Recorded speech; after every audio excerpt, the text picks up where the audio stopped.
నారాయణపేట నియోజకవర్గంలో ప్రజలందరూ సోదరభావంతో కలిసిమెలిసి సుఖ సంతోషాలతో పండుగలు జరుపుకోవాలని, వాటిని రాజకీయ కోణంలో చూడొద్దని నారాయణపేట ఎమ్మెల్యే డాక్టర్ చిట్టం పర్ణికారెడ్డి ప్రజలను కోరారు. ఈ సందర్భంగా సివిఆర్ భవన్లో ఎమ్మెల్యే మాట్లాడుతూ నారాయణపేట ప్రజలు ఎంతో శాంతి సౌమ్యులని, తరతరాలుగా నారాయణపేట పట్టణంలో శాంతి సహనంతో పండుగలు జరుపుకునే సాంప్రదాయం కొనసాగుతుందని, అదే స్ఫూర్తిని భవిష్యత్ తరాలకు అందించాల్సిన బాధ్యత మనందరిపై ఉందన్నారు. నారాయణపేట పట్టణంలో చిన్న పిల్లల మధ్యన జరిగిన సంఘటన అని, దానిని పెద్దగా చేసి రెచ్చగొట్టే విధానంలో ఎవరు కూడా చూడొద్దన్నారు. పౌరుల శాంతి భద్రతల విషయంలో ఎవరు కూడా ఆందోళన చెందాల్సిన అవసరం లేదన్నారు. యువత అతి ఉత్సాహంతో ఎదుటివారి మనోభావాలను కించపరిచే విధంగా చేయొద్దని సూచించారు. శాంతియుతంగా ఉండేలా అందరూ పాటుపడాలని పిలుపునిచ్చారు. శాంతి భద్రతలకు విఘాతం కలగకుండా అన్ని చర్యలు తీసుకొని పటిష్ట బందోబస్తు ఏర్పాటు చేసిన పోలీసు శాఖ ఉన్నతాధికారులకు, సిబ్బందికి ఈ సందర్భంగా ఎమ్మెల్యే కృతజ్ఞతలు తెలిపారు. ప్రజలందరికీ నమస్కారం.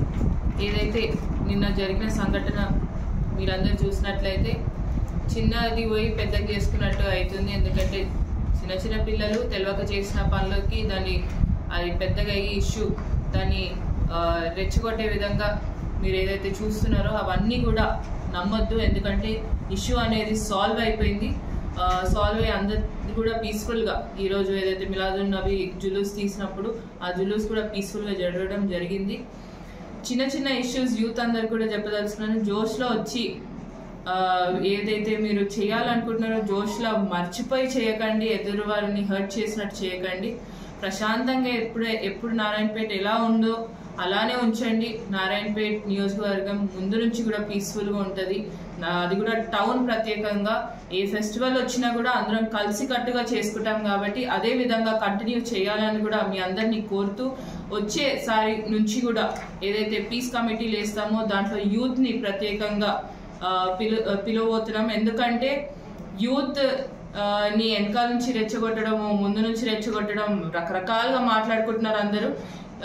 ఇవన్నీ రావద్దంటే యూత్ రిప్రజెంటేషన్ అనేది కూడా పీస్ కమిటీలో పెడతాం పెద్దలతో పాటు. ఎందుకంటే అలా చేస్తేనే మనం అందరం కలిసికట్టుగా చేసుకుంటాం. ఫెస్టివల్ ఉంచండి, పొలిటికల్ ఉంచండి. ఫెస్టివల్ ఏదైతే ఉంటుందో అది పీస్ఫుల్గా అందరం కలిసికట్టుగా చేసుకోవాలని, ఇంకా రానున్న ఫెస్టివల్స్ అన్ని కూడా అందరం కలిసికట్టుగా చేసుకోవాలని కోరుకుంటూ సెలవు తీసుకుంటాం. Thank you.